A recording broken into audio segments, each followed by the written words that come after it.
I did not fall down going steps. Drop my keys to the plane. I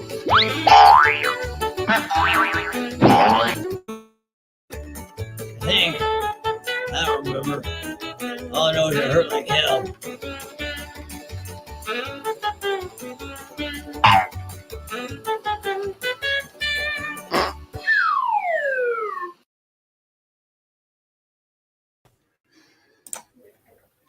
Hey guys, how's everybody doing this evening? Somebody give me a 5x5 or a thumbs up. Can y'all hear me and see me? And this guy too, I guess. Make sure you can see and hear him. Yeah, absolutely. Right. The only bad thing about StreamYard, man, is the delay. Yeah. Yeah, because the video you put on pretty much ended I'm on the Chromebook here, and this pretty much ended when it started over here. Well, all right. All right, everybody. Good to see you guys. See who all's in here with us this evening. Karen Miner, Chris Pyatt, Coral Tigger, Joe Morgan. Let's see here. Leslie. Hey, guys. Welcome. Thanks for being here. I appreciate it. Elusive Prepper. All right. So, man, I didn't get any emails with any questions. So, I'm great, man. I guess we'll just play it as they come up, I guess. Right on, man. I'm good with that. Does this lighting look better than it did? As opposed to all the darkness behind you at that one point? No, I meant like instead of having the light over here, it's like put it up here, like in front of me. Yeah, you don't have any shadows on your face. All right, good deal. Yeah. David Christen, good evening. Who? What? You're doing tons of work over at your place. I'm tired. I have been going at it all day. I didn't do too much in the way of stuff today. Terry's down, so we filled up the whole box of our truck with bins of compost because we're going to move the compost to the next spot. And that's about as far as I got done on any of sort of the gardening sort of anythings today. I didn't get any gardening done or nothing like that. I've been working on the hen house, and I did mow the yard. There's that. How's that wooden hen house coming along? It's coming slowly but surely. It's kind of slow by yourself. Yeah. We're probably going to have to build a hen house where we move to in the next spot. And right now, a sheet of plywood is $80. Yep. It's about 40, 45 here, so it's probably, man, that's crazy. Yeah. Hey, Ashley, Gary Latona, how's it going, guys? Thanks for coming. Leslie says we're riding out this terrible weather here. The girls are on their way back. They decided just to watch the game and heading back home today, and they've said it's been raining since they left North Carolina. We got a pretty substantial rain here yesterday. They were calling for up to 50 mils. Tomorrow we have a special weather statement. Yeah. So, which is good in a sense because it's cleaning off the streets, right? And it's knocking all the mold down and getting all the rat. Because they use hundreds of metric tons of salt on our streets here just in my city every winter. Hundreds of metric tons. And I used to work for a guy, and we used to haul that salt in from Jonestown, down near the border, and then haul it up to here to the city yards, and it's just unbelievable the amount of salt they put down on roads. Yeah, that's why our cars here, like if you have a nice car, you don't drive it in the wintertime. You get a shitty ass winter car, you drive that thing because the salt will just eat your car, like pouring acid on it. Yeah, we have to battle the salt down here too. Not that bad, it sounds like, but we're no stranger to salt. All right, guys. So Sean is kind of limited on time tonight. He's only going to be here for about an hour with us. So if you guys got any gardening questions or, anything like that, greenhouse stuff, whatever, let him have it. Yeah, I'll try to help. We can certainly chat about whatever. Yeah, I mean, it's that time of season, right? Everybody's starting to do all of their seedlings now. I'm in a bunch of Facebook planting groups, and it's just question after question after question about lighting and fans. And, someone's little tomato starts are 8 inches long and they're thinner than a pencil lead, and they're lying, they're like this, and they've got two little leaves at the top, and they're like, "Am I doing something wrong?" And people are like, Move the light. "Move your lights." Yeah, like if you guys are using fluorescent lights, like shop lights and stuff like that, you want them like 3-4 inches off the top of your plants. They don't get that hot. And if you notice that your plants are starting to bend over, and it's not because they're bending over towards the sun, just because they're so top heavy and skinny, your lights are way too far away, and you should get some fans on that. I put a greenhouse in my big huge bay window here every spring. I do about 200 seedlings in solo cups, and then I put those in plastic totes, and I've got 3 totes lined up on each shelf, and I've got fans that blow on the whole thing all the time. I'll have a fan on one shelf blowing down on it, and then usually I'll have another fan in front of it with it articulating like that, so I can have one and then I can just rotate between them, so the plants never get really used to just constantly getting bombarded from one direction, right? That's something I still need. Greenhouse as a fan. Yeah, Man, I started out. I opened 2 windows in there this morning because it was already getting kind of stuffy, kind of hot. Right. And I came back in there after I'd been working for a little bit. It was almost 110 degrees in there. So I started throwing up the windows and tying them up. Like, not again, man. Not again. Yeah, people kind of they underestimate greenhouses and stuff. They're like, well, it's 5 degrees centigrade outside, or whatever, 37, 38, 39 for you guys, probably somewhere in there. And they're like, it's freezing. The plants are they're gonna die. And you're like, and meanwhile you're in the greenhouse, shirts undone and a t-shirt, working in your bare feet. Yep. Yeah, that's what we're talking about. I had a metal structure in my backyard. It was more of like a gazebo thing for changing and whatever, because we had a hot tub out back. Mm-hmm. So instead of leaving it here when I move, I just took the bolts out. I flat packed it, wrapped it up with duct tape. We're taking it with me, and it's about 5 feet wide and 8 feet deep, and the roof is peaked like this. So we're just going to take it with me. I'm going to go to the dollar store, get some of those pool noodles for $1, and just slice them open with a razor blade. And I'm just going to wrap all the tubing with the dollar store rubber foam noodles there. And then we're just going to wrap it in 4 mil greenhouse poly wrap or 6 mil greenhouse poly wrap, and instant greenhouse done in an afternoon. Absolutely. That's awesome. Yeah, just going to put it down on some 2x6s and just screw the posts down, and Bob's your uncle, away you go. Arkansas, on Saturdays, I usually live stream till about 5 till 9, so people can get over to Prepper Nation. But I mean, it's no big deal, man. It's getting hard to find a slot where there's not somebody already live streaming, brother.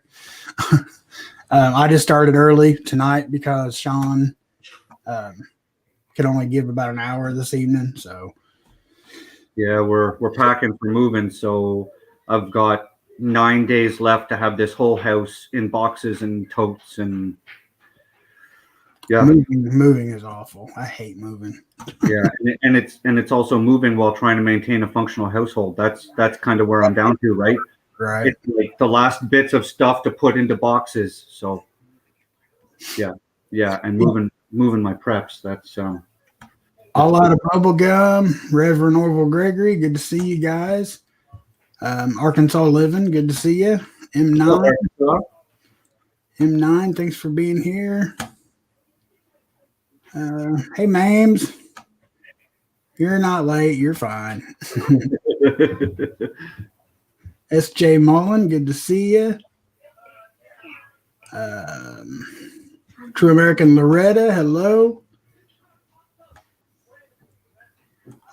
I think Stars Prepper, maybe not. There you go. Hello, Stars. Thanks for being here.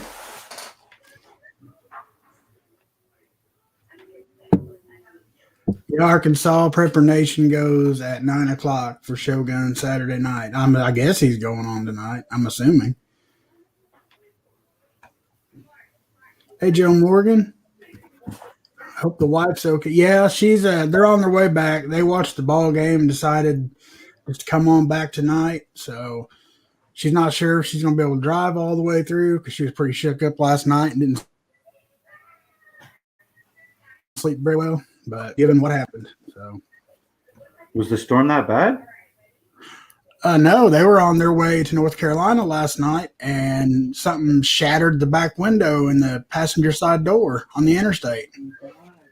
What? Yeah, completely just shattered her back door, driver's side. I meant Straight round? no, the car. I mean, they couldn't find anything. I mean, no exit. I mean, you know what I mean, but. They said it must just been just a little gravel or something hit it just right in the corner or something. I mean, it just like boom, like it just blew the window across the car. So I don't know what happened. And I was, oh man, I was shook last night because they're so far away. I couldn't get to them. Yeah. I mean, It wasn't kicked up by a transport truck or something, was it? We don't know. She said she was in the slow lane, and I mean, the traffic was pretty heavy. Right. She said she don't know what happened, and there was no other damage to the side of the car, or nothing like a, you know, because sometimes a tractor trailer tire can blow, and that can do a lot of damage. Yeah, we've had people killed here in the city. They've sheared right off the axle, and they just 500 pounds of steel and rubber rolling up the road. They just pancake cars. There's videos online, and when it hits the front of that car, and the front, there's nothing left. You're gonzos. Yep. But yeah, they're on their way back, and like I said, she's not sure if she's gonna drive straight through and come home tonight, but they're on their way. So, how far is that of a drive for you or for them? Oh, about 8 hours, 8 or 9 hours. That's a trek. So, how's your chickens, Tommy? Huh? How's your chickens? Growing faster than I'm working. Yeah, we lost 2 up at the farm. Yeah, they were 2 that came out of the incubator together, so they just always hang out together. Mm-hmm. And they strayed off a little too far, and we think maybe a critter got them. And probably. Yeah, because they haven't developed that yet, right? Because the rest of the flock, they've been out there long enough. They're used to the animals and the animal pressure and stuff. And these 2 little chicks just. Or maybe they just took off into the bush and they'll show up later on this summer. Yep. Hold on, we got some more people coming in. Let's see. Julie Cleary, Northern Girl Hobbies. Hoot Owl Holler, good to see you guys. What's up, guys? I thought I seen. Maybe, Rip Curl. Rip Curl's here. Good to see you, man. Thanks for coming. And if I have missed anybody, I am sorry. Leslie said, my husband was driving my car about a year ago and the same thing happened. Come to find out, we had a stress fracture in the window, hit a bump and made it explode like a bullet had gone through. Now that's possible. Could be what happened to them because Tennessee interstates are rough. Are they? A lot of it, yeah. And they had just passed one of the Gatlinburg exits. So that's very possible. Okay. Yeah, or if you guys had like a big bunch of rust that was growing right in the seal of your window, maybe at a corner or something like that, right? Because that rust on the metal, it'll just expand and it could just do the same thing. It could put pressure. That's why my mom has a crack in the front windshield of her minivan. She's got a rust pocket at the bottom corner, and it just cracked right from there and shot up across her windshield. But it didn't shatter it, though. Right. Yeah. Good afternoon, Bear Wilkie. Good to see you. Stars Prepper says, nice to meet you, Green Thumb Prepper. Green Thumb here, Sean. He's got an awesome channel. He's got an awesome channel. If you're not a subscriber and you love gardening, you need to go subscribe. That's all there is to it. Yeah, we're working on what's probably going to be by far the biggest garden I've ever done this year. I'm in the dark, Hoot? Might be better. That's what. Is it the shadow on my face? I don't know. I was wondering this out. I didn't know if maybe you guys had a power outage or I don't know. No. Here, I'll move it closer. Yeah, like we're planning on doing a huge garden this year. I did a video a couple days ago. I probably put, I don't know, 800, 1,000 onion seeds in the ground up in 5 different trays upstairs. I was talking with Terry, and we were discussing our tomato needs for this year because we're going to be doing a lot of canning this year. You guys should all be thinking about, putting food away, shelf stable, ready to go, servable food, right? So we were talking. What's that, Tommy? Oh, go ahead. I didn't mean to interrupt. Yeah. So we were talking about our tomato requirements, and Hickory Croft Farms put out a video the other day, and they were saying how they need 120 pounds just to be able to make enough ketchup to last them through the year. That's just ketchup. That's a liter a month. I'm good because I hate ketchup. Right? But when you expand that, like if you're going to make salsa, are you doing 15 quart jars of salsa? What are you looking at? 30 pounds of tomatoes from there, right? So we were figuring out. So now we're thinking we may need upwards of 80 to 100 plants of tomatoes. How often to water a garden? That really depends. A lot of your plants are going to.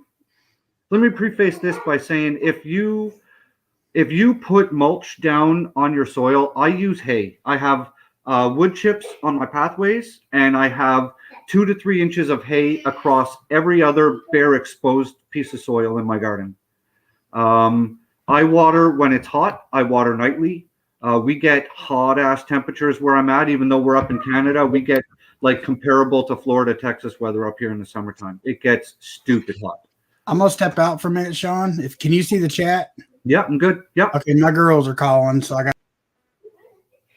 So so what you want to do is you pretty much want to figure out your plant requirement needs. Like for example, I did one on onions the other day, and in the summertime when you're growing your onions before they bulb out, you're going to want 1 inch of water, 1 to 2 inches of water a week for your plants, for your onions, right? That's with mulch on the ground. And when they start to bulb, you're going to want about 4 inches of water a week for when they're bulbing because they have that much more requirements.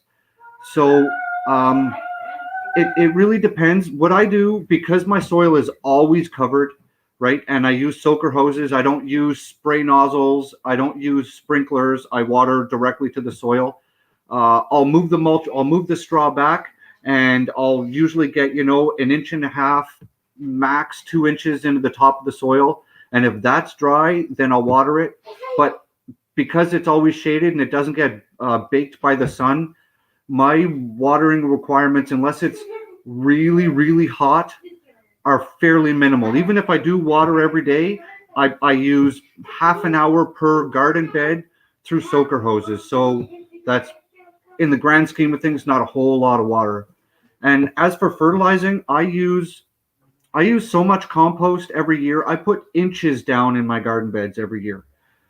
So I don't normally fertilize that much. I'll fertilize when my plants really get going after about a month in the ground, because I planted them pretty much directly into straight compost.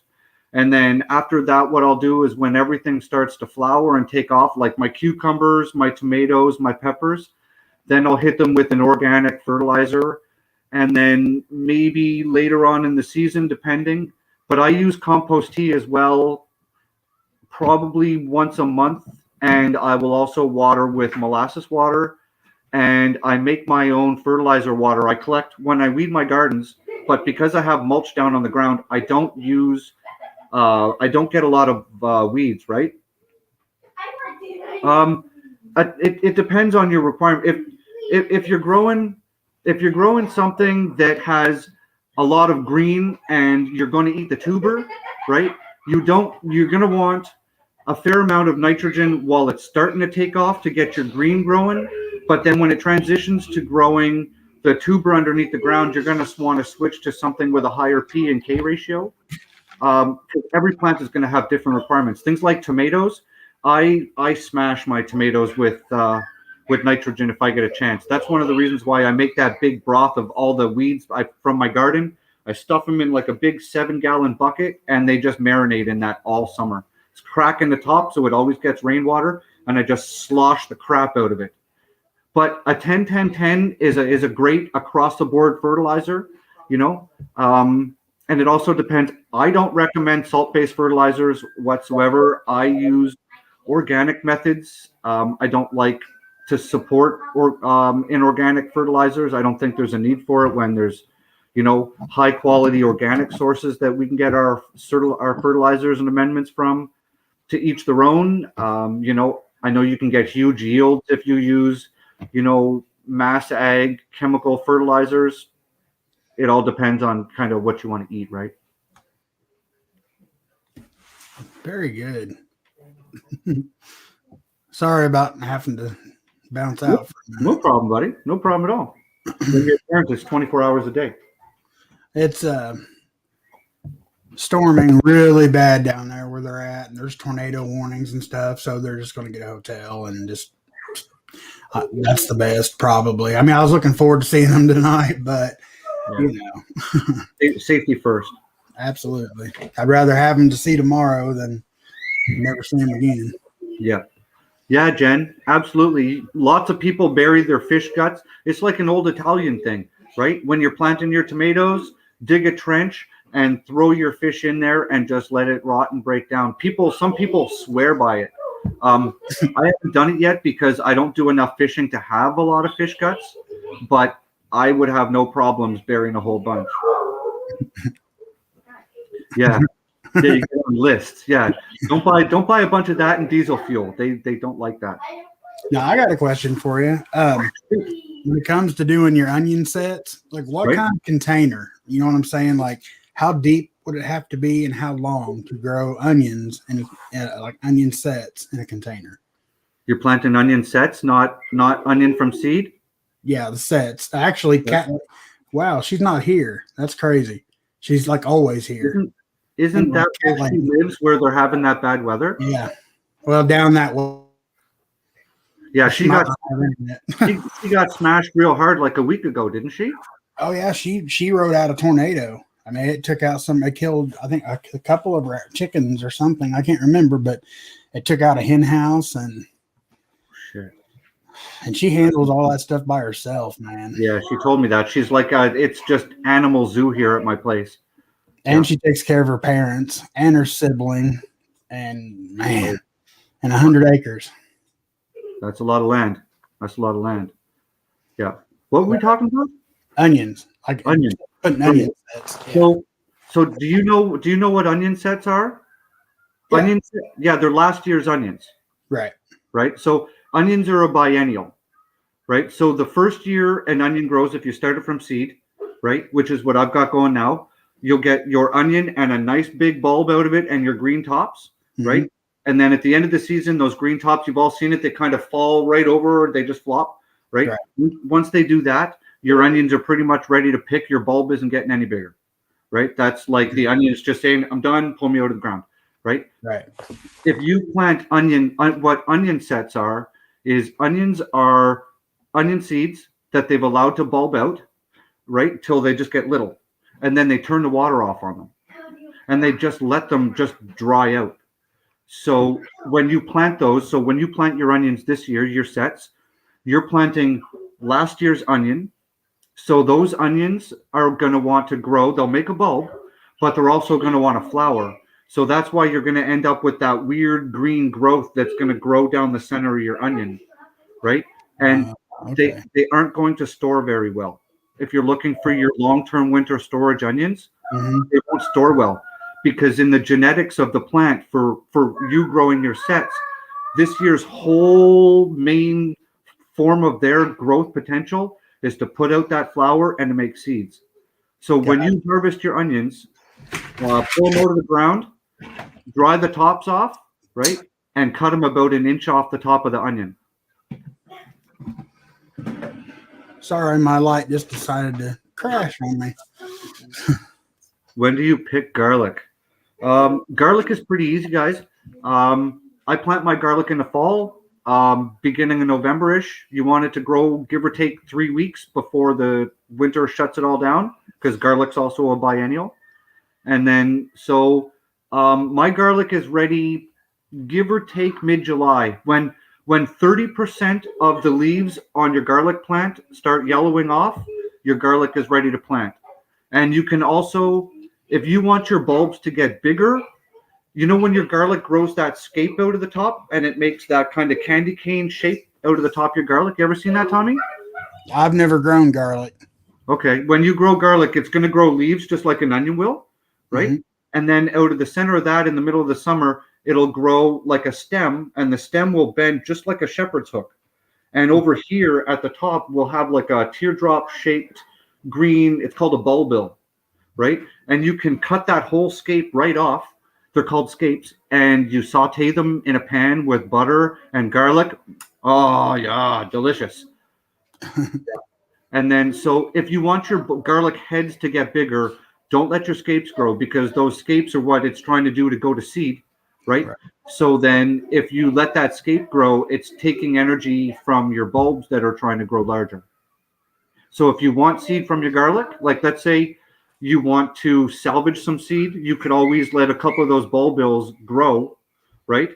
And Mhm. then you can just harvest the rest of your garlic and leave those to go to seed, and then you'll have your garlic for the following year.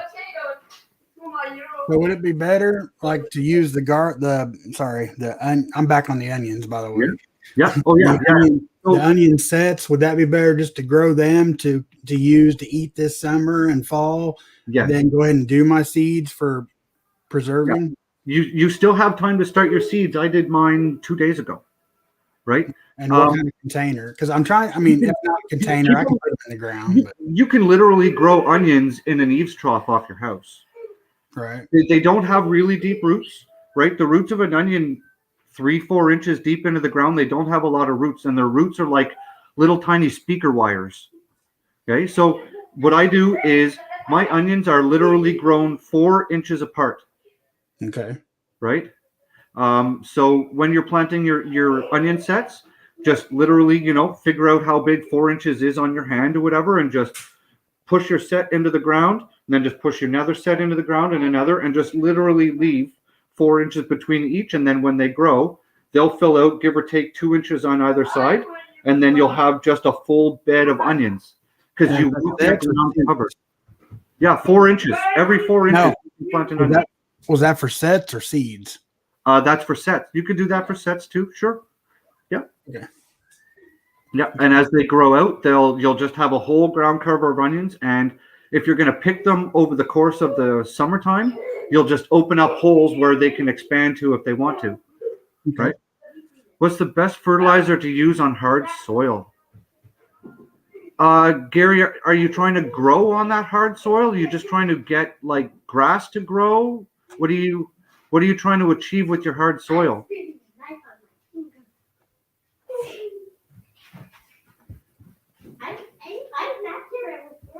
Because it really depends, right? If you're trying to grow like a ground cover, it would depend on the type of ground cover. If you're going to, let's say, try and grow, field of clover or something.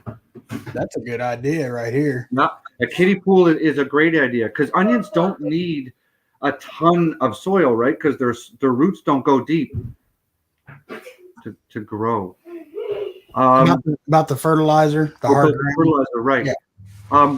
A kiddie pool, you could do a ton of onions in a kiddie pool, right? You could literally just plant them in rows every 4 inches and just make like a big, huge checkerboard of onions, and put your onion sets in, and then put a couple of layers of straw down to grow vegetables on hard soil to fertilize. I wouldn't necessarily call it fertilizer. If I had really hard soil, you could probably go two ways. You would want to till up your soil and add organic or add lots of organics to it, like compost and leaves and organic matter in that sort of fashion, right? Or you could do something like lay a whole bunch of cardboard down and about 10 centimeters of compost and plant directly into that. And by the end of the season, the soil underneath that, because of the organic matter and the roots that will start to break down into that soil with the bacterial life that you're putting from the compost, you can literally let nature just start to break down your soil if you have hard soil. It's just, it all comes down to high quality, like a market gardener. Lots of market gardeners literally get a chunk of land in a dude's backyard. They don't even till it. They bring in truckloads of compost. They put, 10, 12 centimeters or they put a layer of cardboard down. Then they put 10 or 12 centimeters of good compost, and they start their market garden directly into that. No tilling, no nothing, just cardboard, compost, plant. I've seen a lot of guys that are experimenting with no-till gardens this year. Like there's a lot of people on YouTube Yep. that they're experimenting. Have you ever watched, I think it's just called, what is it, Haas? It's the guy that produces Haas Seeds. He has a YouTube channel, and he's experimenting with no-till gardening this year as well. Right. Yeah. Yeah. If you can have really hard soil, but there's a difference between like hard soil and compacted soil. Like the soil in my backyard, it's hard soil, right? My kids run on it, and it's my backyard, right? But that's just hard soil. And if you literally can build right on top of that, yeah, Gary, it's really easy, man. Just you can call around and find buy your topsoil by the yard. I'm not sure what your local prices are going to be. There's places near me that sell organic mushroom compost for I think it's like $8 a yard or something plus your delivery fee. They'll just roll up in a big dump truck, and you can go to places like refrigerator service companies and get their big huge cardboards for their fridges and stoves and stuff, and just lay that stuff on the ground, put your compost on top of that, divide your rows. If you're going to make your rows, scoop it all into your rows, and then just lay wood chips down your rows. And then you literally have, with a couple of buddies and a couple of wheelbarrows, you could literally have your garden rocking and rolling and ready to plant the following day with a full day's worth of work. Nice. Yeah. See you, Northern Girl Hobbies. Thanks for being here. I appreciate you. Thanks for coming, Northern Girl. I appreciate it. This is a cool trick. 4 inches is the general distance between your pointer finger and your pinky knuckle. Nature's tool built right into your body. Right.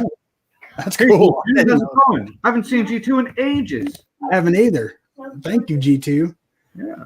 Good to see you. I'm glad you're here. For people who don't have compost, how would you start it? Oh, Lord, here we go. This is the compost. As in, if you're not going to bring in compost, if you don't want to bring in compost or you don't have access to it,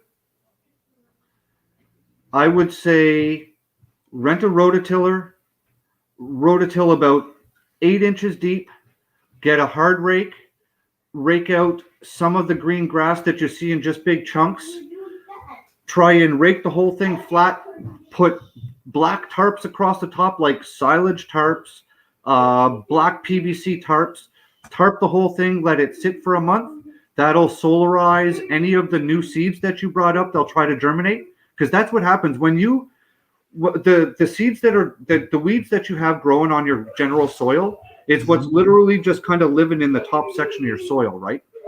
And there's a latent seed bank that's in the soil in all the layers, from all the shit that blows in the soil compacts, and it moves seeds all the way up in your subsoil, in your upper soil level. When you till your garden, you're bringing all those seeds that were buried up to the surface. And you're going to notice the first year you are going to have weeds up the yin yang. So when you till it, right, till it and then tarp it and cook it for like a month in the sunshine. Weigh all the corners down and get it hard and flat on your soil, right? And after about a month, what'll happen is all the weeds that would have germinated and died, right? No sunlight and all the heat, they're cooked. And then all the weed seeds that you have brought up, they've germinated, and then they've died out too. And then after that, I would pull the tarps off after about a month of it cooking.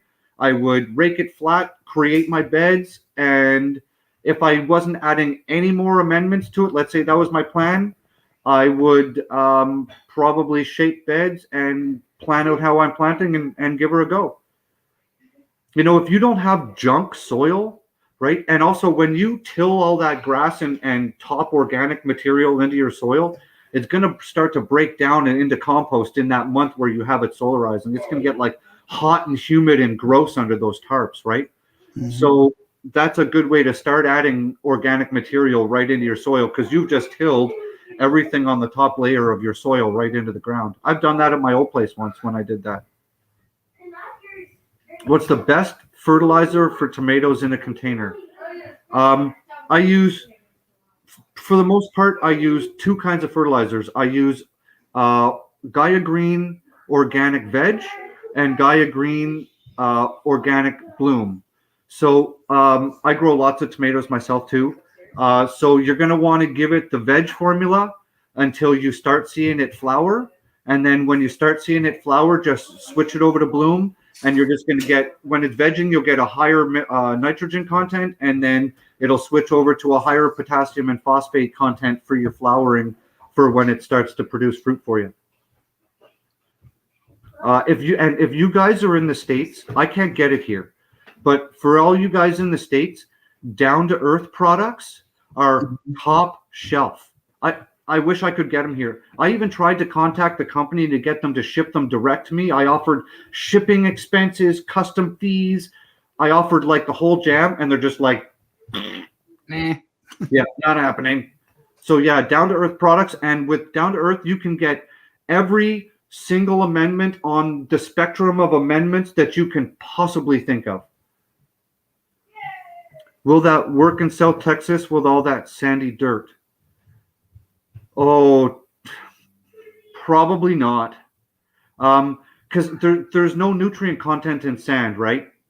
And so some things will grow somewhat okay in sand if you can add some sort of nutrients to it. Like carrots can do sort of okay in a fairly sandy loam as long as they can get the nutrient requirements they need.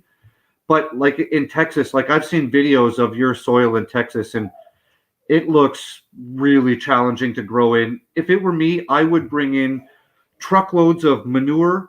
I would bring in truckloads of compost, truckloads of composted wood chips. If you guys know like a wood mill where they have those piles of broken down sawdust and crap in like the back 40, bring that onto your land. It's 3/4 broken down already.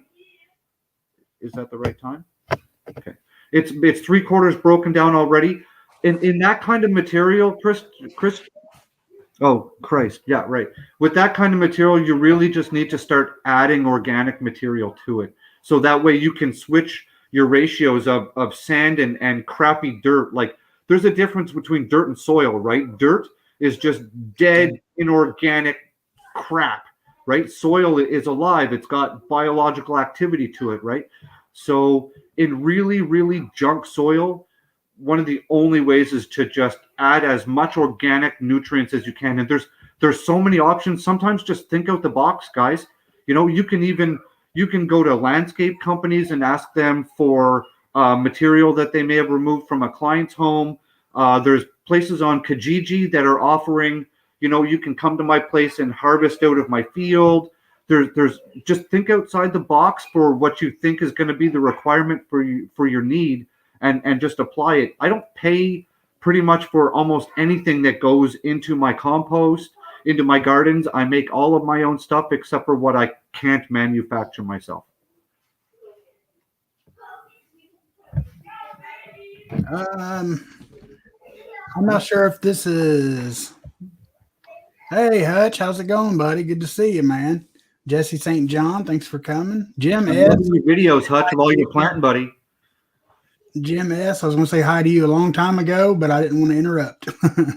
I don't know if Orville is asking about how to start a compost pile, or if he's suggesting one to somebody. If you're going to make a compost pile, there's like I was trying to tell Tommy, Reverend, if you're going to start creating a lot of organic material, like if you've got like chicken coops and a couple of cows and a fair-sized garden, and you're going to have a lot of organic material to get rid of. I was trying to explain to someone the other day, I was talking about it's a 3-bin system, and that's what we're going to set up at our place, and that's your best bang for your buck. It doesn't necessarily be the prettiest looking thing, and you can literally do it with pallets. You make a 3-sided box, right, like this, out of a pallet. one side like a C shape, and then you have another one attached to it and another one attached to it with open fronts. And you just put all your organic material, everything from your garden, your kitchen waste. You can put your animal waste in there. Don't put your pet waste in there. Yeah, none of that. But you can put your farm waste right into that. When that gets full, then you literally take your pitchfork, you move it from your first bin right over the top of the wall, right into the second bin or around, or if you make it wide enough, you can fit a bucket of a little skid steer in there. You move it from your first bin into your second bin, and then you fill that up. But once you move from first into the second bin, then you just start your first bin all over again. When your first bin is full, you move your second bin to your third bin, and then you move your first bin into your empty second bin, and then you start your first bin all over. And what you're doing is every time you flip it, you're adding oxygen, right? So you're creating sort of like an aerobic hot compost. And then in your third pile, because you flipped it a third time, that's where your compost is really going to break down. And that is going to be where you literally have your finished compost ready to use right out of that third bin to apply from there into your gardens. And then you can take it from your second bin right into your third bin and just keep moving it down the line. And you guys can make that as big as you want to, but just remember that you need roughly a square meter of material to have a decent compost action happening, because it's got to be big enough it stays moist in the center. It doesn't just dry out into like crusty leaves, because that stuff doesn't really break down, right? You need it roughly about a square meter. That's why pallets are good, because you can use the side of your pallet where the boards are nice and tight as your interior boards, and you still get airflow, right? Because they're pallets, and you can literally tie the ends together with 3-inch deck screws, right? Just make a C shape, zip, zip, zip, top to bottom. Put the next one, which you only need 2 at that point, zip, zip, deck screws, and the third one, deck screws. Have that thing put together in half an hour with a couple of clamps, for a second pair of hands. Now, can you make one, like just one bin and just turn it more often if you're limited on space, or how does that work? I mean, yeah, you absolutely can. I do that. I've got one of those like black plastic composters that's about the size of a really big garbage can, right, with a lid on it. And I'll do that, but I won't add certain materials to it if I have too much of that same material, right? Like if I cut my grass this week because it was a long grass week because we got a lot of rain and heat, and I won't put that into my composter. And then if I have to cut the grass again next week and just put that on top, because I'll get this thick mat of rotten, nasty smelling, deathly gross substance. But if I've got a potato fork, like the pitchforks with the 4 big fat tines on the bottom. Mm-hmm. And what I'll do is as I'm filling up that compost, I'll just toss that. Okay. Yep. Yeah. People do that. People use their bananas and they put them right in their blender and they feed it to their plants for potassium. Potassium? Yeah. I have a friend that does that all the time because she's got 2 little kids and they eat a ton of bananas. And she literally has a little magic bullet that she keeps on the countertop. And every day they just toss their banana peels in, magic bullet with some water, and out into the garden. She just pours it on her plants. Let's see. Hello, Sammy J. Good to see you. Thanks for being here. Trying to skim through and see if we got any questions. Oh, okay. Hold on.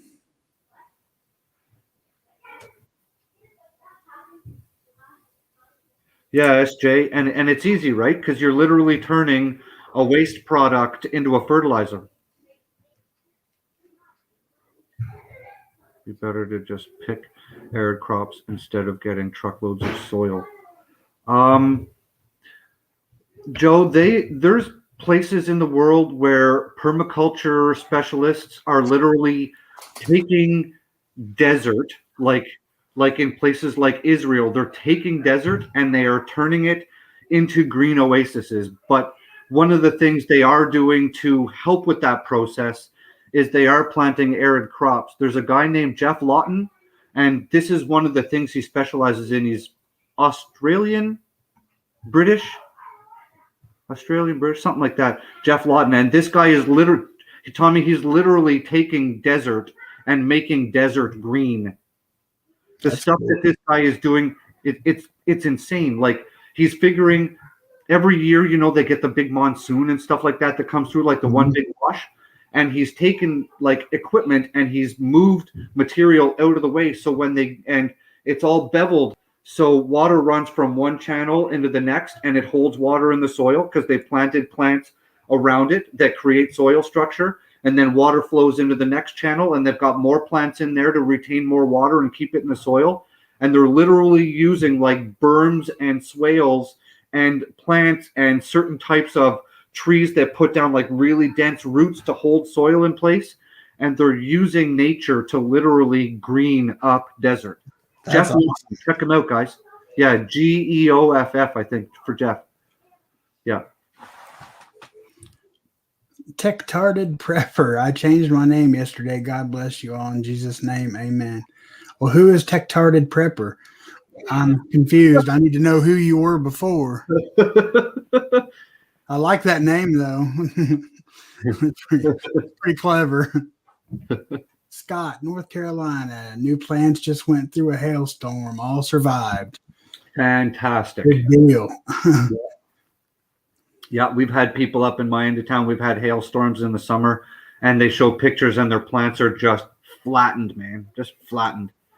And I can't pick most of my plants because I've got my tomatoes are on 10 to 12 foot limbs sticking straight up out of the ground, right? I can't get tarps over top of those in a hurry.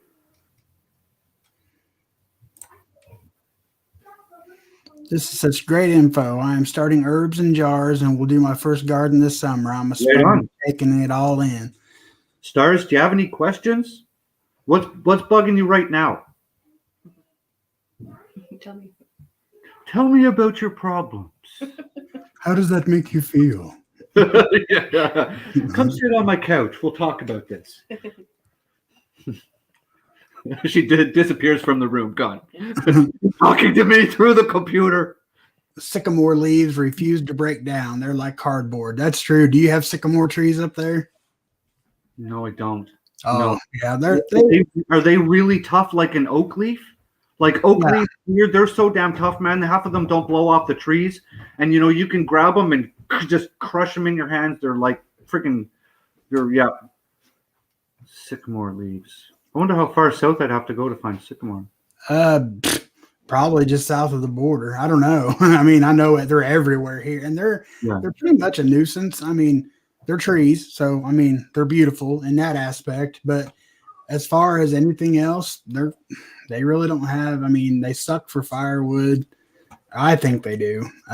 They're just don't make lumber out of them. They're just there. Are they not good for burning because they suck up too much water, kind of like a big willow tree or something? Yeah, kind of. And they're just real. I don't know. Crap wood. They're overly abundant here, though. Papa got some supercells developing to our west. Might be rough weather later tonight. Thank you, Coral. See, Coral Tigger, she's like 45 minutes from me, maybe. Yeah. Good. So someone, Terry was just saying someone was wondering about straw and potatoes. Yeah. I didn't see it. I'm sorry. No problem. So I'm about to do, for those of you who saw my onion video the other day, I'm about to do something just the same, similar with the potatoes. Yes, cover your soil when you're growing your potatoes with straw, definitely. It'll keep your soil moist and cool. For everything you're growing, keep your soil covered or shaded at bare minimum. And I know, like in a cornfield, that's not going to happen, right? Let's be honest here. But for everything else you're growing, keep your soil covered. Mother Nature is modest, and she doesn't like to be exposed. So just kind of think of it in that terms. If you're gonna plant something tall, plant something underneath it, right? If you're growing tomatoes, like I grow indeterminate tomatoes, so once I have my first fruit set, I strip every leaf below my first fruit set, which leaves one stem and my tomato stake and bare soil. So I grow carrots underneath there. I've grown onions under my tomatoes. Basil and tomatoes is fantastic to grow, guys. Lettuce under your tomatoes, awesome. And now you're multi-purposing your garden space, right? That's why I've been looking at that. Is that called sistering? It's called either intercropping or companion planting. Well, Yeah. I seen something. A couple of places calls it sister plants or something like that, where they put like, the beans in with the corn. Yeah, the three sisters. Yeah. Okay. Yeah, you can do that. I haven't, only because up until I haven't had the space to grow corn. I grew a little tiny corn patch and it was junk, but that was a couple of years ago, just for poops and hee-hees, you know. But yeah, people do the three sisters all the time. You can, but I like to have my stuff I like it separate. separated. Yeah, yeah. But it is a viable way to do things for sure. Yeah. Tectarded Prepper is Marfugal Kool-Aid brother. Oh. Okay. I know that name now. What's been here? Jim S says here, Papa Prepper, discuss what has been called green manure. Legumes that are turned under for their nutrients, such as buckwheat, oats, etc. Oh, like Jim, do you mean like cover cropping? Because if you're talking, I think we're probably talking about the same thing. What he means, Tommy, is a lot of people will grow a main crop for their season, and after they harvest their main crop, be it soybean or something, whatever, right? They'll plant a cover crop after that, and then they'll till it in at the end of the season. So it's something that grows, something that's going to feed the soil, grows really fast, grows like thick carpet, right? And then they just till it in, so they're adding all that fresh organic material back into the soil. Gotcha. That's a good idea. Yeah, because like I said, like there's people are saying, some important studies have said that by 2030 we will no longer have any topsoil on Earth. Wow. Think about that. By 2030, there may not be any topsoil left on this planet. It's people that garden like we do, who create our own soil and do regenerative agriculture. These are people like us are the only ones that are going to have decent soil. It's all it's in the atmosphere. It's blown into the ocean. It's getting, like, every time a farmer tills his field, right? With the great big discs that you see, that those things are going super deep into the ground, he's pretty much exhausting 3/4 of it topsoil. It's gone, right? Because he's bringing up all the clay and all the junk from underneath the soil, and he's mixing whatever topsoil he may have generated over the course of that growing season by weeds decomposing and a bit of plant material falling. And most of that crap is gone now. That's why they have to add manure every year. They have to, or nothing's going to grow.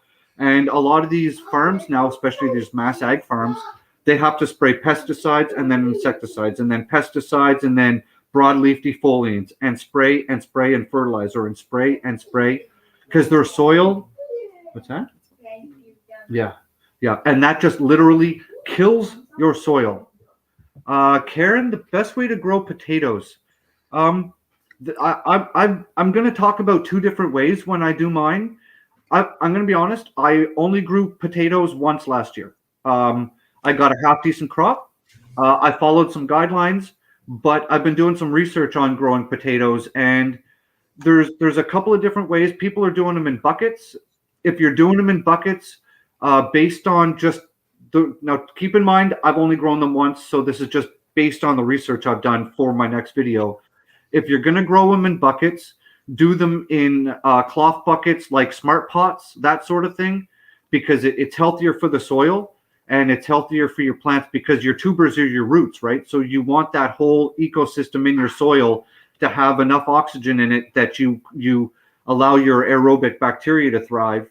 Do them in there.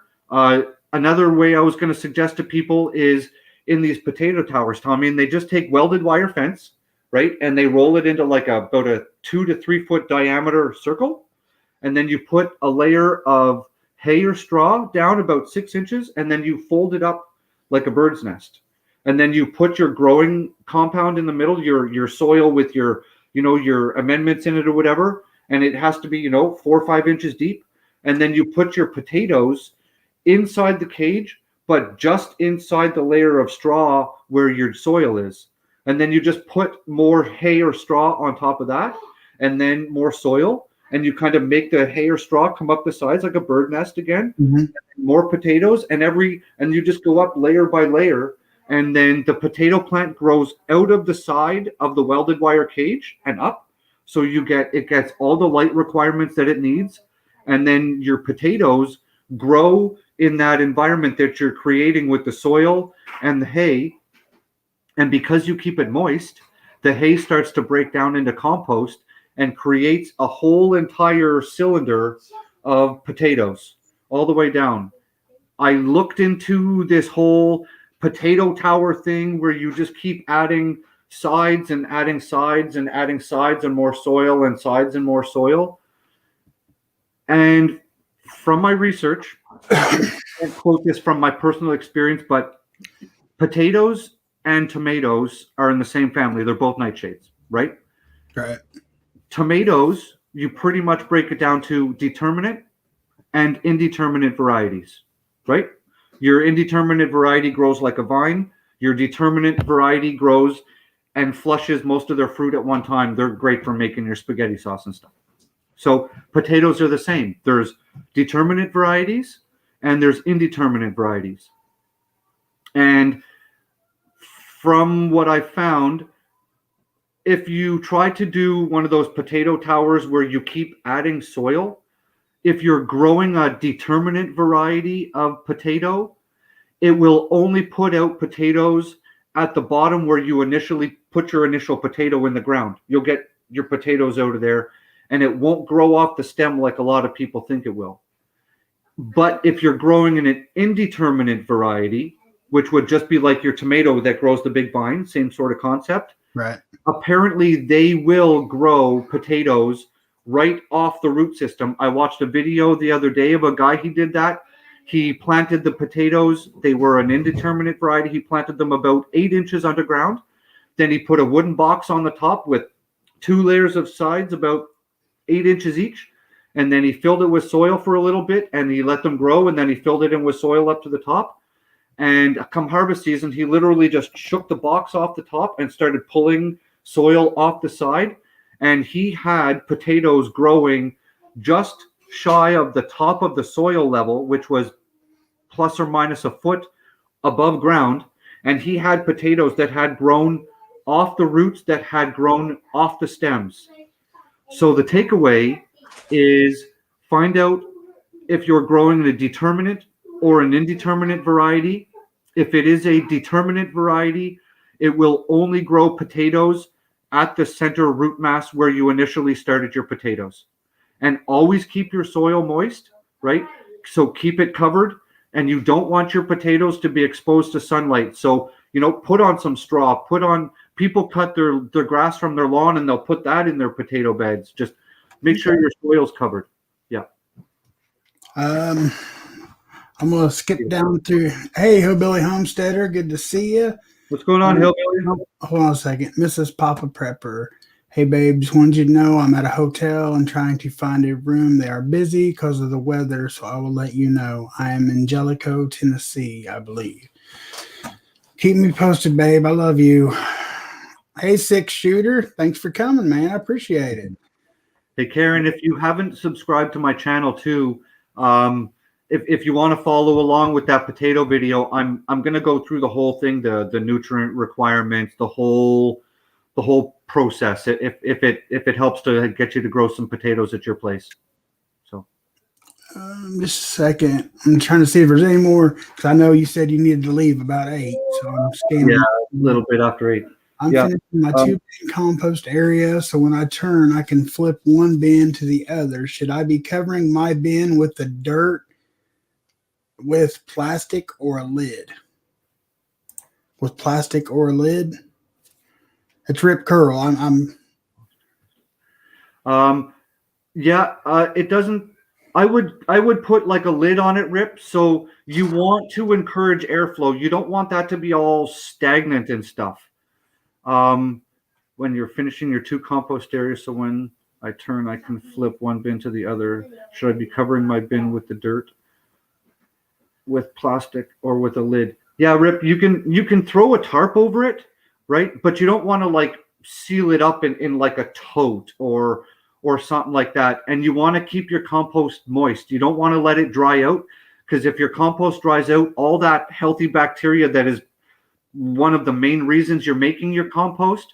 They're going to fry in the sunshine. So you can keep a tarp on it. You can, throw an old chunk of carpet on the top if you've got that laying around. Some people just kind of put like a roof from like another pallet just on the top, just to shade it from the sun. It's okay if it gets wet. That's totally fine. Yeah. Here's a good question. Scott, I saw your question about potato slips.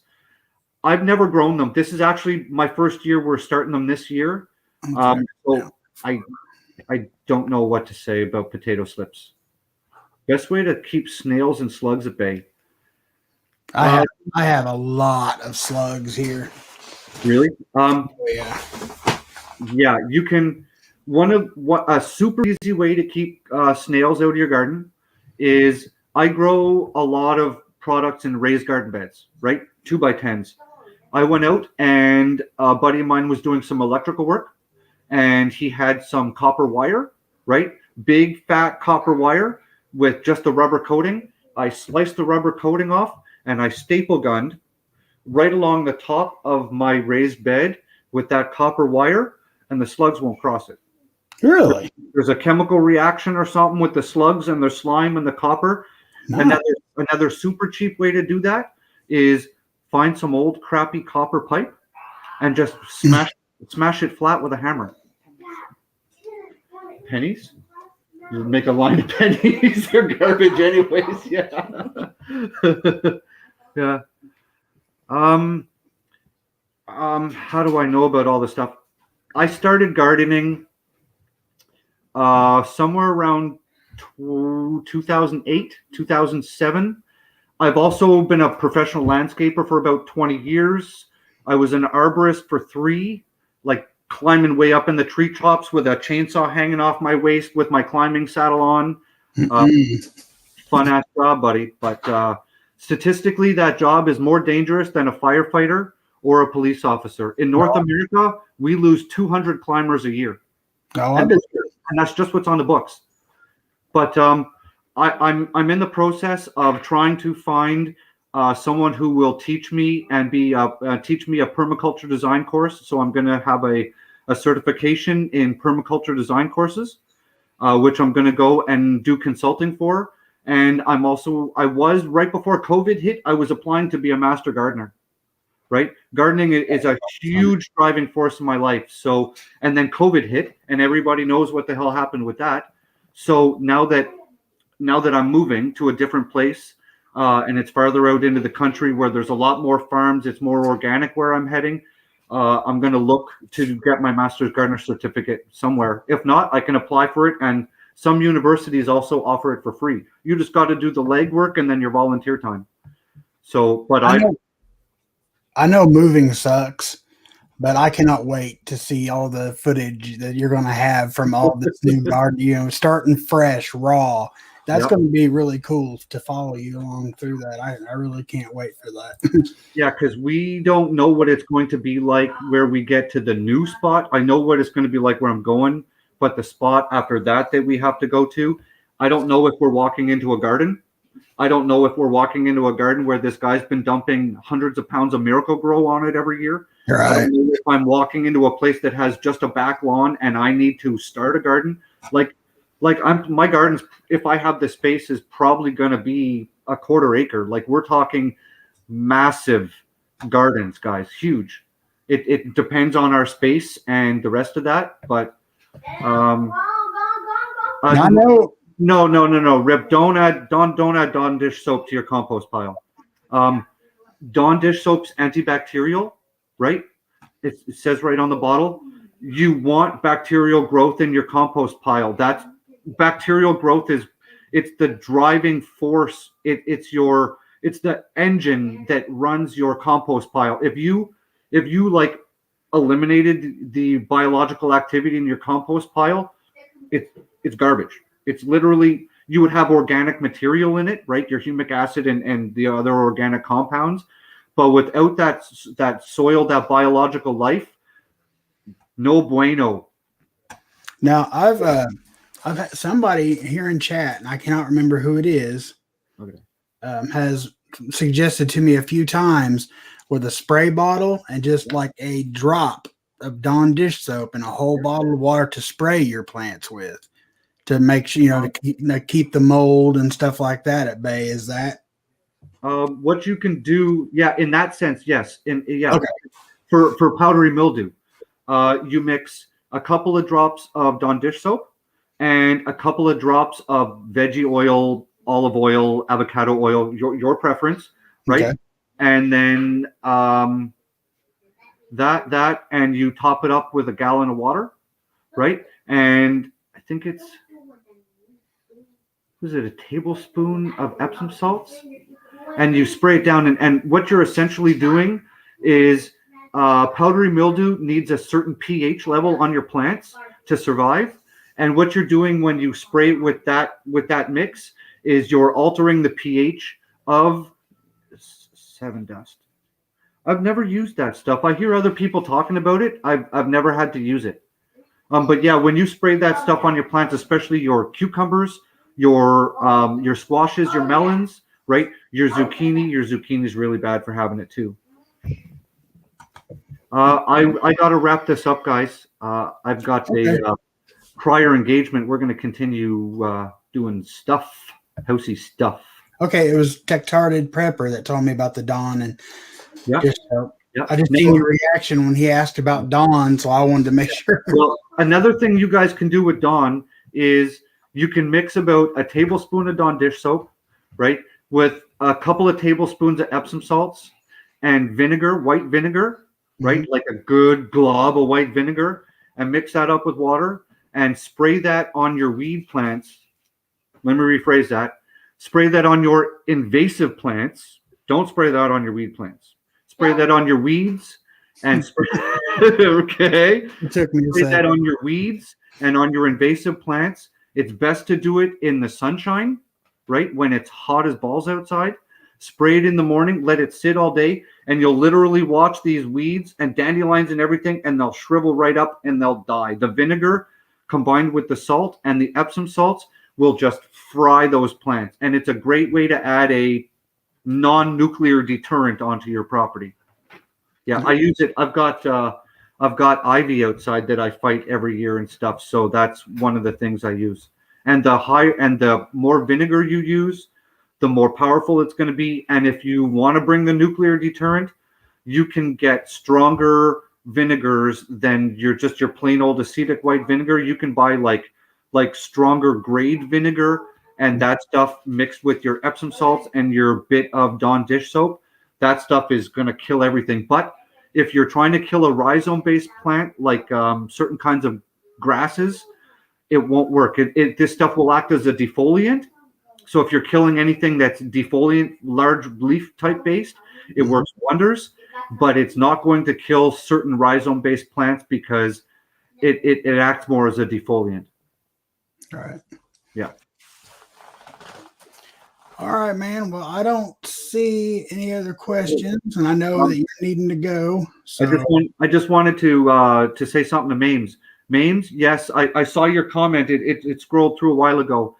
I am going to try doing some of those potato towers with the wire welded cages. I'm going to give it a shot. We're probably going to do a couple of potato boxes, right, with the sides and see what we could do with those. And I may just do a couple of smart pots or buckets, depending on also my space with those. Yeah. Cool. And we're going to film it all. We're literally going to film everything. So we're going to build the greenhouse. Probably by April 11th, the greenhouse will be up and installed.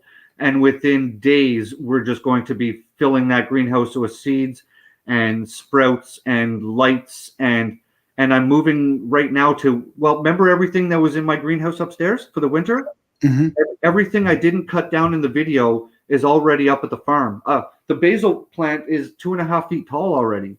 Wow. Yeah, Terry topped it, and she brought me the tops down today. So we had them in spaghetti for supper. I made chicken parmesan from scratch for supper with our homemade basil in it. So nice. Yeah, so it's going to get real fast. We're talking about getting wiener pigs, all kinds of stuff. Hey, Homestead homeboy. Thank you, man. I appreciate it. I didn't see you come in. And yes, Mrs. Papa Prepper, everybody can see your comments. They were commenting back to you earlier. Mrs. Papa Prepper, you be safe out there, okay? You get home in one piece. And guys, I'm still going to be here after Sean leaves. Yeah. If you guys want to stick around, he's just limited on time, so he's got some visiting to do. and this probably won't be the last time we do this, guys. Things are just absolutely not. Yeah. I love live streaming with Sean. We need to do it on your channel next time. Is it true I can StreamYard without having enough hours to go live? How does that work? I saw a guy the other day, Chris, the clever gardener, I think his name was, or something. Yeah, you just go through, he was streaming StreamYard. Yep. How does that work? You go through StreamYard, and it has an option to link you through Facebook.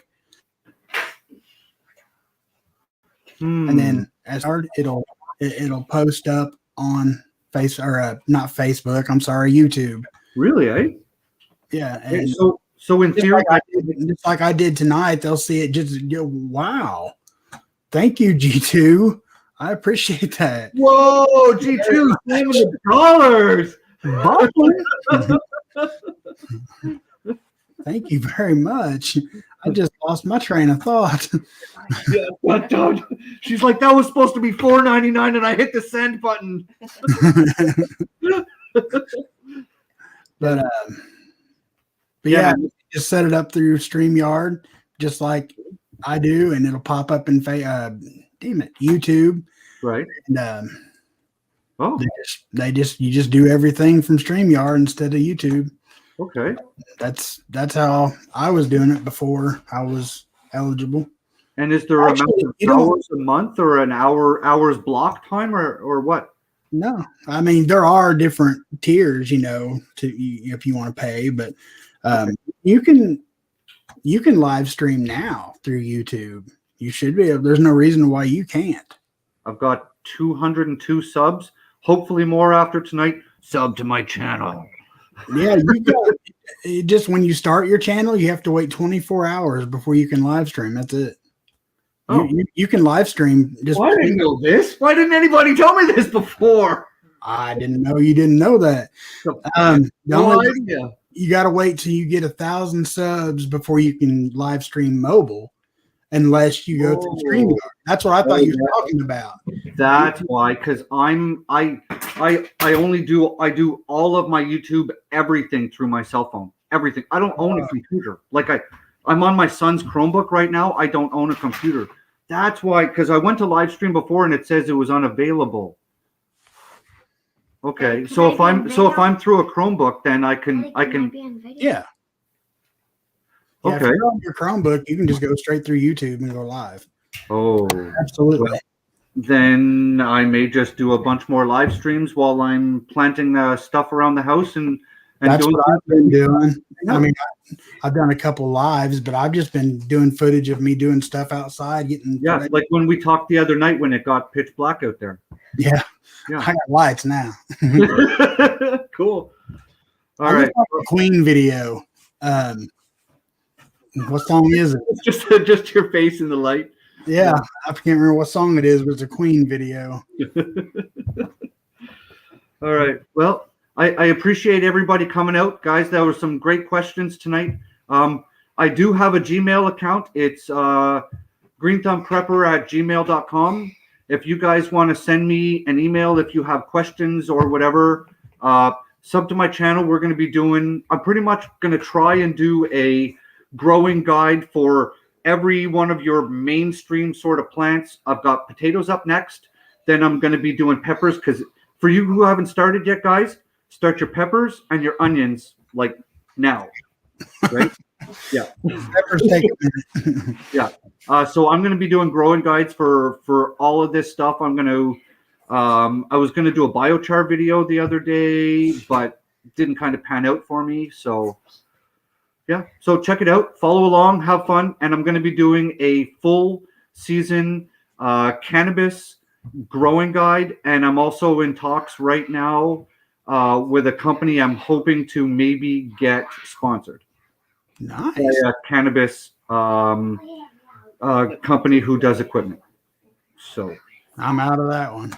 yeah, no, I get it. It's not for everybody. It's going to be in a whole separate. No, I meant it's illegal here, and you know. Yeah. See, it's legal for me. I'm allowed 4 plants. So Right. Well, I mean, there's medicinal guidelines in some states here, but right. You don't. and there are some legal states, but Yeah. All right, fellas. I gotta go. All right. man. Well, I appreciate you being here, and everybody appreciates you being here. Like I said, we'll be doing this again. I'm sure we'll just jump back and forth between channels. Yep. And I don't know if Gray Man is in here. I don't know if he's in the chats. I haven't seen him. Okay. Yeah, I got to get in touch with him as well. So I haven't since we talked there, me and you, about him the other day. Right along, Angela. Fantastic. Hope you're. We're going to be doing all kinds of crazy stuff there. I have no idea what's happening in the future, but it's going to be good. So, yeah, we're even talking about growing our own materials for producing our own flour and everything. So, growing amaranth and going through the process of that, making sugar from sugar beets. That's on the schedule. Yeah, process some sugar beets down. Yeah. Oh, bud, we have like pages of ideas. So it's awesome, it's timing. It's video creation timing is what it's coming down to. So yeah. All right. Well, I'm out of here. Everybody, thanks for coming. You guys are awesome. I'll see you guys in the chats and grow good food, guys. All right. And Tommy, all right, man. you're the man, buddy. Thanks again for having me on. Thanks for being here, brother. I love you, man. All right. Take care, folks. Head on a swivel. All right. All right. See ya. All right, guys. Mrs. Papa Prepper, Jeep Girl has been horrible. I wish I was home this trip. Honey, I wish you was home too. Last night was pure hell. Hey, Klingon Princess, good to see you. I didn't see you come in.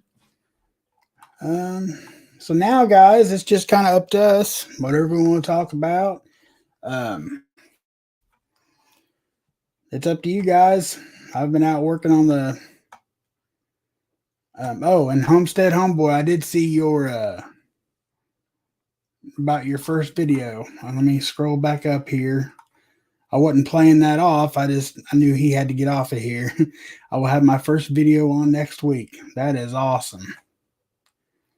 Congratulations, man. It can become a chore. I love doing it, but it can be exhausting keeping up.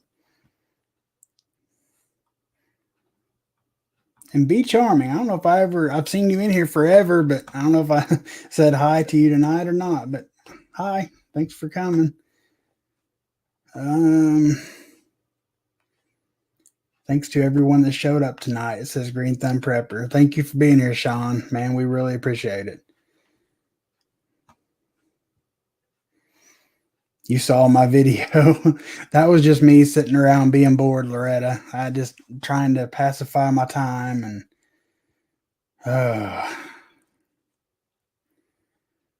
yes, please, Homestead, let me know when that is because I definitely want to check that out. I definitely want to be there.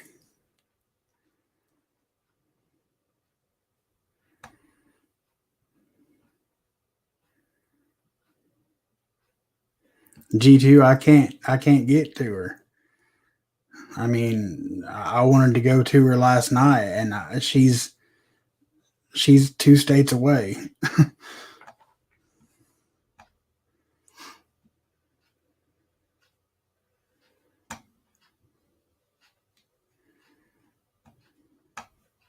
Thank you, Sean. I appreciate that.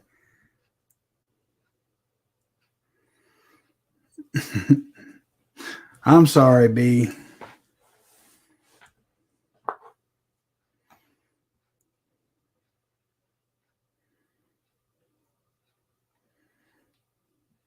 Hey, Michigan Faith Prepper, good to see you. Mrs. Prepping Plumber, I didn't know she was in here. I didn't see her.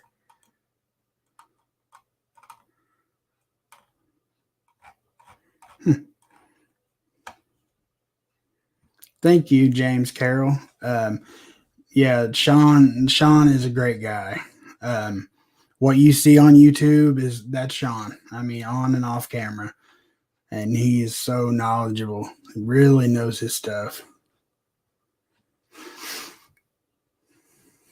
Thank you, Homestead Homeboy. I appreciate that.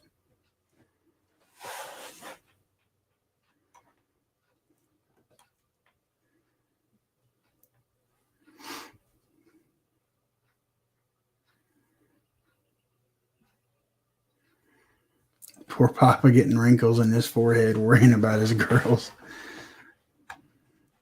I know they're safe now.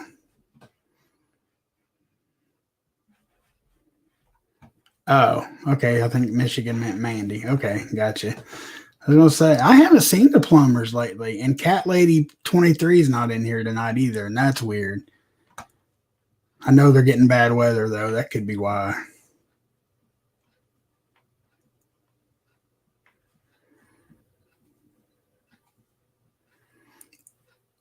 All's good, man.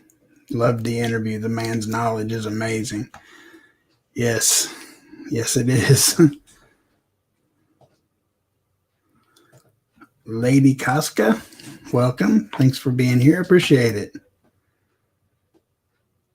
Yeah, I haven't seen Ugly Prepper either.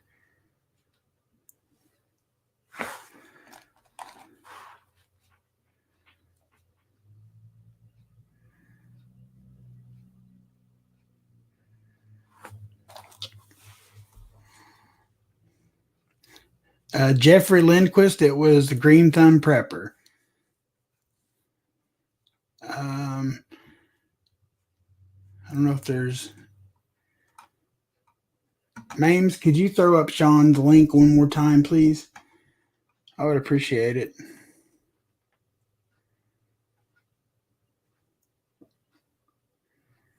But he is very knowledgeable about gardening and composting, greenhouse growing, everything, anything to do with gardening, really.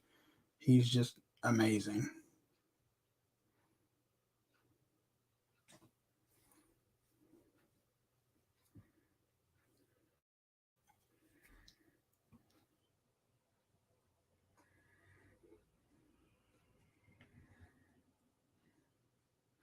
Yeah, that one got me, Rev.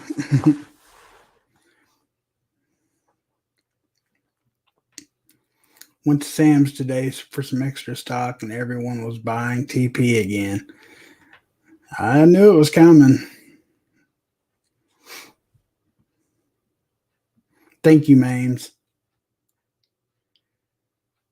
Yeah, you're definitely missing out if you're not subscribed to Sean, Gary. That's the truth. I talked to him before he had a channel. Me and him just chatted one night, and I was like, "Oh my goodness! You need to share this on YouTube." And he's like, "Well, I don't know," and I know he said I'm thinking about it, and I was like, "You need to do it." And yeah, the rest is history.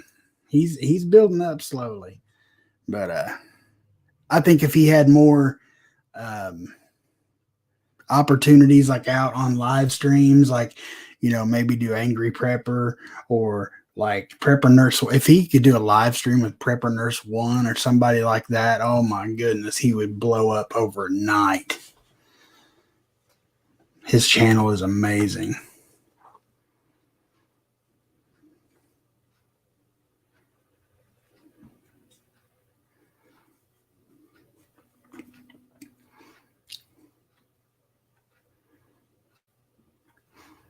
Yeah, and he's you're right, Klingon Princess, and he's so natural. Like his first time on camera here with me, our first live stream, because tonight was the third time I've live streamed with him, and the first time he was here, it was just like natural. He just took over and took questions, and I mean, it was great.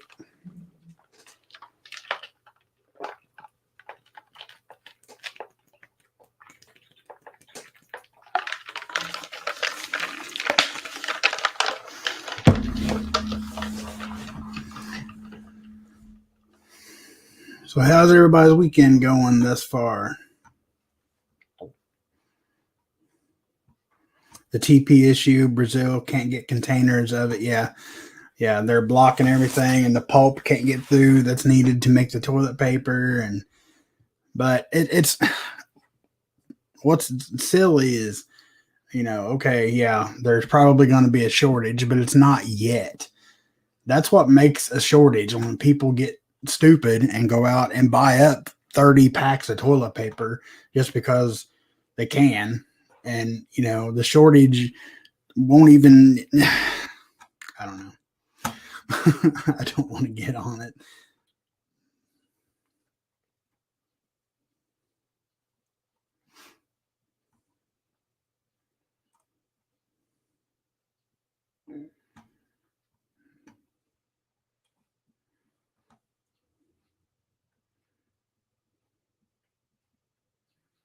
Yeah, they're supposed to come home yesterday, and I haven't seen her. I haven't talked to her.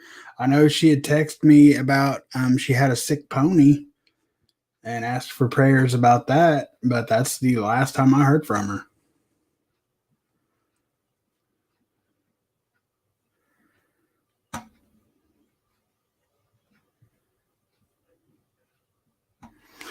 I am drinking a lot. I drink a lot of water every day, Klingon Princess, um, every day. But I've been outside all day. I'm still burning up. I'm sunburnt. I feel dehydrated. I know I'm not, but I can't get enough to drink today. That's like the fourth one of those I've had today.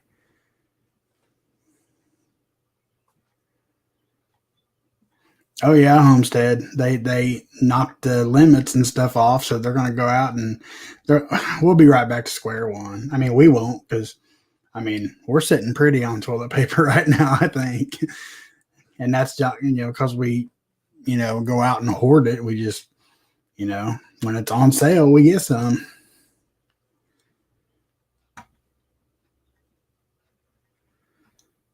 I'd like to try that too. Be charming to make ghee. I'd really like to do that.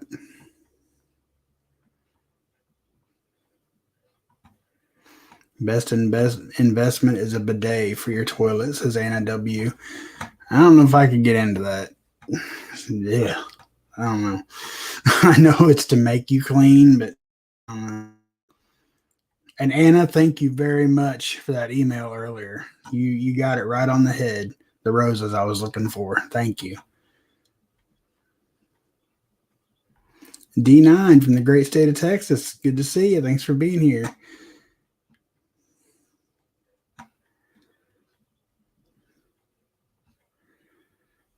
Sorry, I had to check out for a bit. Figured I'd have to plant in buckets for a bit. Could definitely use a greenhouse, but plans change. Appreciate you.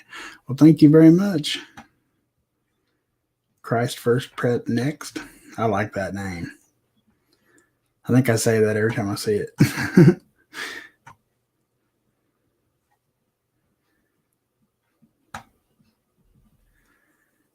Yeah, butter's cheap here. I've been prepping for over 20 years because of what our future holds for us. And it's coming quick, guys. I don't know if you guys follow Ice Age Farmer, but I think it's his name. But he's got some videos that he doesn't fearmonger. He's like me, like he keeps it as real as he can. But his content, some of it's scary, just for the simple fact that it's real. It's really happening. And this stuff it's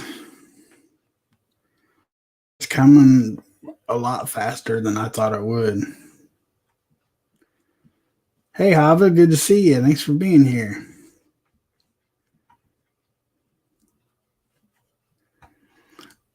All right, Reverend Orville, thank you for being here, sir. And yes, I'm looking very forward to having you on Prep Your Soul tomorrow night. I'm really looking forward to that. Sometime tomorrow. Actually, I need your email. If you could email me at papaprepper@yahoo.com, I'd appreciate it. That way I can send you the link to StreamYard tomorrow. Definitely looking forward to that.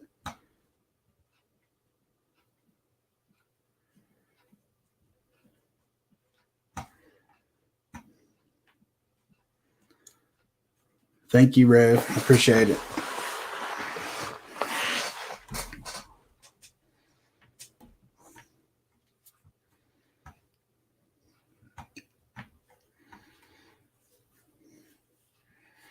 Well, guys, I think I am going to go ahead and end this so I can call and talk to my wife for a little bit. Make sure they're still doing okay. But God is good all the time. You are absolutely right, Homestead Homeboy. For example, last night, I was so mad because I wasn't there with Mandy and them when they had all their problems last night. But I got to thinking, and at the same time, if I was there, that means our daughter would have been in the back seat when that window blew out. And God knows what that could have done to her face, her eyes, anything, So I was meant to not be there, I guess.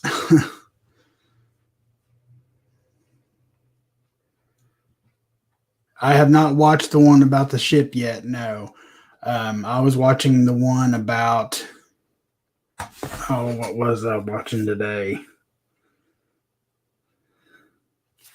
I can't even remember now.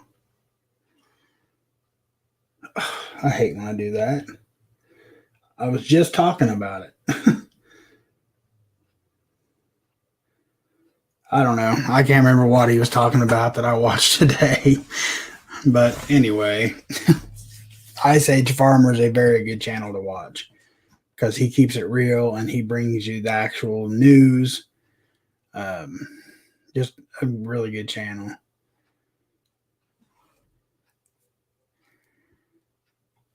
God is in control. And they do come in strange ways, Be Charming. You are absolutely right. Last night proved it, I believe. And God bless you too, Jesse St. John.